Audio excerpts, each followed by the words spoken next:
Hi കൂട്ടുകാരെ, പുതിയൊരു വീഡിയോയിലേക്ക് എല്ലാവർക്കും സ്വാഗതം.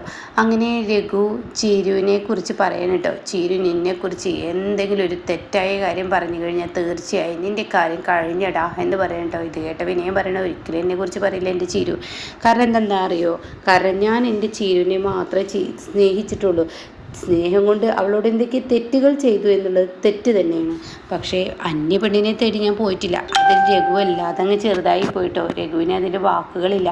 രഘു വല്ലാതെ അങ്ങ് ചെറുതായി പോകുമ്പോൾ ഇതേ സമയം താൻ എന്ത് ചെയ്യും എന്നുള്ള ആ ലെവലിൽ നിൽക്കുമ്പോൾ വിനയം പറയണേ, അതേ ചില ചെടികൾക്ക് തളർന്ന് കിടക്കുമ്പോൾ വെള്ളം ഒഴിച്ചു കൊടുത്താൽ അവ അങ്ങ് വല്ലാതെ വളർന്നു കിട്ടും. എന്നാൽ എത്ര പരിപാലിക്കുന്ന ചെടിയാണെങ്കിലും എത്ര വെള്ളം ഒഴിച്ചു കൊടുത്താലും ചിലപ്പോൾ അതങ്ങ് കരിഞ്ഞു പോകും. അതുപോലെ എന്ന് പറയുമ്പോൾ രഘുവിൻ്റെ ഉള്ളിൽ വല്ലാതെ അങ്ങ് തട്ടിയിട്ടോ. രഘു കുറച്ച് മുന്നോട്ട് നടക്കുക. അപ്പോൾ വിനയൻ എന്ത് ചെയ്യുന്നത്, തൻ്റെ വണ്ടിയിൽ നിന്ന് ഒരു കുപ്പി വെള്ളം എടുത്തിട്ട് അവിടെ നിൽക്കുന്ന ഒരു ചെടിക്ക് ഒഴിച്ചു കൊടുക്കുന്നുണ്ട് കേട്ടോ. ദാ ഇതുപോലെ എന്നാ കാണിക്കുന്നു കേട്ടോ. ഇതേ സമയം രഘുവിന് വാക്കുകളില്ല. താൻ മിണ്ടാതെ നിൽക്കുക തന്നെ ചെയ്യുന്നു കേട്ടോ. എന്നാൽ ഈ സമയം അമ്പിളി നേരെ ചിരുവിൻ്റെ റൂമിലോട്ടാണ് പോകുന്നത്. അപ്പോൾ ചിരു തൻ്റെ കുഞ്ഞിനെ ഇങ്ങനെ ഉറക്കുക. വാവേ നീ ഉറങ്ങിയില്ല ഇതുവരെ എന്നൊക്കെ പറഞ്ഞിട്ട് ആ കുഞ്ഞിനെ ഇങ്ങനെ തലോടുകയാണ് കേട്ടോ.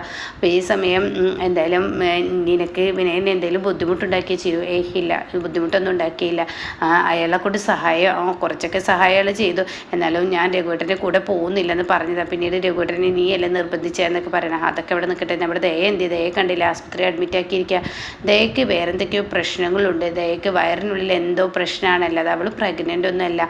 എന്താ ഈ പറയുന്നത്? അതെ, അവൾ പ്രഗ്നൻ്റ് അല്ല. അപ്പോൾ സ്കാനിങ് വേണമെന്ന് പറഞ്ഞിരിക്കുന്നു. അതുകൊണ്ട് തന്നെ അവൾ പെട്ടെന്ന് ഉണ്ണിക്കുട്ടനെ കാണണമെന്നൊക്കെ പറഞ്ഞിട്ട് ശബരിയുടെ കൂടെ വേഗം പോയി എന്ന് പറയട്ടോ.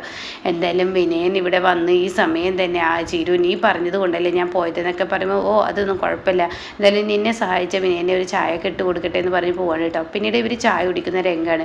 അപ്പോൾ വിനയം പറയാം, ആ നുറുക്ക് ഇങ്ങോട്ട് എടുത്ത് കേട്ടെ എന്ന് രഘുവിനോട് പറയാം. അപ്പോൾ രഘു ഒരു നുറുക്ക് എടുത്ത് കൊടുക്കുന്നുണ്ട്. അതല്ല ഇത് എന്ന് പറയാം. അപ്പോൾ രഘു ദേഷ്യം പിടിച്ച പ്ലേറ്റ് ഒന്നിച്ച് കൊടുക്കുകയാണ്.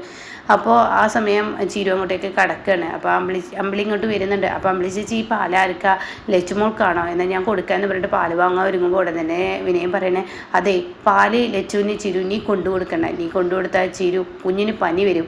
അത് നിനക്ക് വന്നാൽ കുഞ്ഞിനും വരും. അതുകൊണ്ട് ലച്ചുവിന് പനിയുള്ളതല്ലേ, നീ പോണ്ടെന്ന് പറയട്ടോ. അത് കേൾക്കുന്നത് രഘുവിനെ ദേഷ്യം പിടിക്കുക.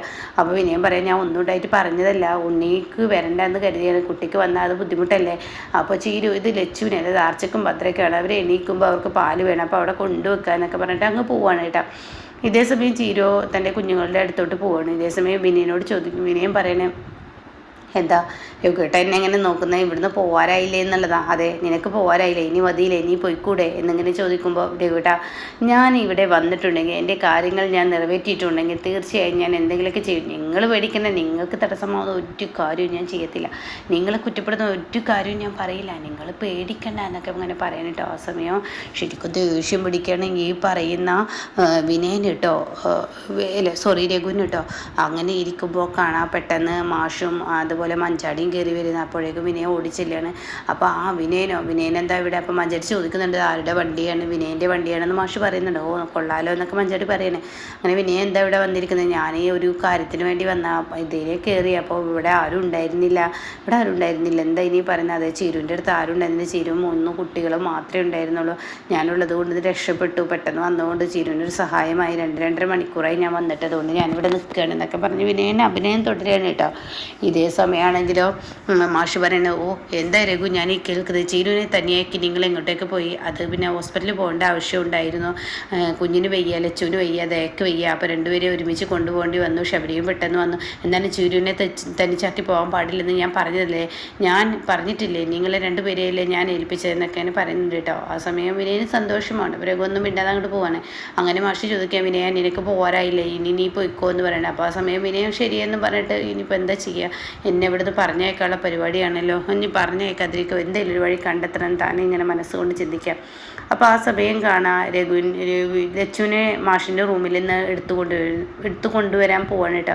അപ്പോൾ മാഷ് അങ്ങോട്ടേക്ക് വരികയാണ്. ലച്ചുവിനെ എങ്ങനെ ഉണ്ട് അമ്പിളി, പനി കുറവുണ്ട്, അച്ഛന് കിടക്കണമായിരിക്കില്ലേ, ഞാൻ എന്തായാലും ലച്ചുവിനെ ഇവിടുന്ന് കൊണ്ടുപോയിക്കോളാം, അത് കുഴപ്പമില്ല, ലച്ചു അവിടെ കിടന്നോട്ടെ, ഞാനൊരു സൈഡിൽ കിടന്നോളാം എന്ന് പറയുമ്പോൾ അത് വേണ്ട അച്ഛൻ്റെ ഉറക്കം ബുദ്ധിമുട്ടൊന്നുമില്ല, ഞാൻ ലച്ചുവിനെ എടുക്കാം, എന്തിനാ അമ്പിളി കുഞ്ഞിനെ ഇങ്ങനെ ബുദ്ധിമുട്ടിക്കുന്നത്, അത് വേണ്ട എന്ന് പറയണ്ടോ. ഇതേ സമയം നിങ്ങൾ എന്തിനാ ഹോസ്പിറ്റലിലോട്ട് വീട്ടിലോട്ട് പോയി എന്നൊക്കെ ചോദിക്കുകയാണ്. ആ സമയം ഞങ്ങൾ ഇങ്ങനെ പോകേണ്ടി വന്നു, ദയക്ക് തീരെ വയ്യ, അതുപോലെ തന്നെ ലച്ചൂര് വയ്യ, അപ്പോൾ ഞങ്ങൾ രണ്ടുപേരും പോയി.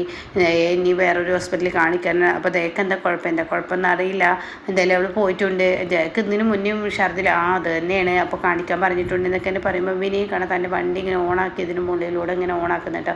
അപ്പോൾ ഇവർ ഇതിങ്ങനെ ശ്രദ്ധിക്കുന്നുണ്ട്, ഒരുപാട് പ്രാവശ്യം ഇങ്ങനെ ഓണാക്കുന്ന കേട്ടോ. അപ്പോൾ ഇവൻ ഇതുവരെ പോയില്ലേ എന്ന് മാഷ് ചോദിക്കുക. അപ്പോൾ രഘു പറയും ഞാൻ എന്തായാലും പോയി നോക്കട്ടെ എന്ന് പറയുമ്പോൾ വിനയെ കാണാൻ തൻ്റെ വണ്ടിയുടെ ബോണറ്റൊക്കെ തുറന്ന് വെച്ച് നേരാക്കുന്നത് പോലെ, അതുപോലെ തന്നെ വർക്ക്ഷോപ്പിലെ ആൾക്കൊക്കെ വിളിക്കുന്ന രംഗമൊക്കെ കാണിക്കുന്നു കേട്ടോ. ഇതേ സമയം രഘുവിന് ഏകദേശം കാര്യങ്ങളൊക്കെ പിടികിട്ടി കേട്ടോ. എന്നാൽ ഈ സമയം ഇപ്പുറത്ത് സച്ചിയെയാണ് കാണിക്കുന്നത്. സച്ചി ഇങ്ങനെ ഇന്ദ്രനെ വിളിച്ച് വരുത്തിയിരിക്കുകയാണ്. എന്നിട്ട് ഇന്ദ്രനോട് പറയണ മോനെ ഇന്ദ്ര, അത് നിൻ്റെ അമ്മ ഞങ്ങളുടെ വീട്ടിൽ ഒരു അപായാർത്ഥിയായി വന്നിട്ടുണ്ട്, അവരുടെ ഭക്ഷണം കഴിക്കുന്ന രീതിയും അവരുടെ പെരുമാറ്റമൊക്കെ ഞങ്ങൾ വല്ലാതെ വേദനിപ്പിച്ചു, എന്താണ് അവിടുത്തെ പ്രശ്നം എന്ന് ചോദിക്കുമ്പോൾ ഇന്ദ്രൻ പറയണേ, അപ്പോൾ ഞങ്ങൾ വിചാരിച്ചതുപോലെ ഹർഷയുടെ വീട്ടിലോട്ടല്ലല്ലേ പോയത്, ഹർഷയുടെ അമ്മയ്ക്ക് ഇതിന് താങ്ങും തണലും ചെയ്തു കൊടുക്കുന്നത്, പക്ഷേ ഇന്നിപ്പോൾ വന്നിരിക്കുന്ന സച്ചി സാറിൻ്റെ വീട്ടിലോട്ടാണല്ലേ എന്ന് പറയുമ്പോൾ തീർച്ചയായും എൻ്റെ വീട്ടിലോട്ടാണ്, അപ്പോൾ ഞങ്ങൾ എന്താ വേണ്ടത് സാറേ, എൻ്റെ അമ്മ വീട്ടിൽ വന്നു കഴിഞ്ഞാൽ തീർച്ചയായും എൻ്റെ അമ്മയെ അവിടെ നിന്നും ഇറക്കി വിടണം, അത് തന്നെയാണ് ആവശ്യം, അമ്മക്ക് പോകാനൊരിടയില്ലാതാകുമ്പോൾ അമ്മ തനിയെ ഞങ്ങളുടെ വീട്ടിലോട്ട് വരണം, അതാണ് ഞങ്ങളുടെ ആവശ്യമെന്ന് പറയുന്നുണ്ട് കേട്ടോ. ഇതേസമയം ഈ വാക്കുകൾ കേൾക്കുമ്പോൾ ആ ഒരു തീരുമാനം എടുക്കുകയാണ് സച്ചി. ഇന്ദ്രൻ പറയണ തൻ്റെ അമ്മയെ താൻ ആ വീട്ടിൽ നിന്ന് ഇറക്കി വിടാനുള്ള സച്ചിയോട് ആ ആവശ്യം ഉന്നയിക്കുമ്പോൾ ഇനി സുശീല വേറൊരു സ്ഥലത്തോട്ട് പോവാണ് കേട്ടോ.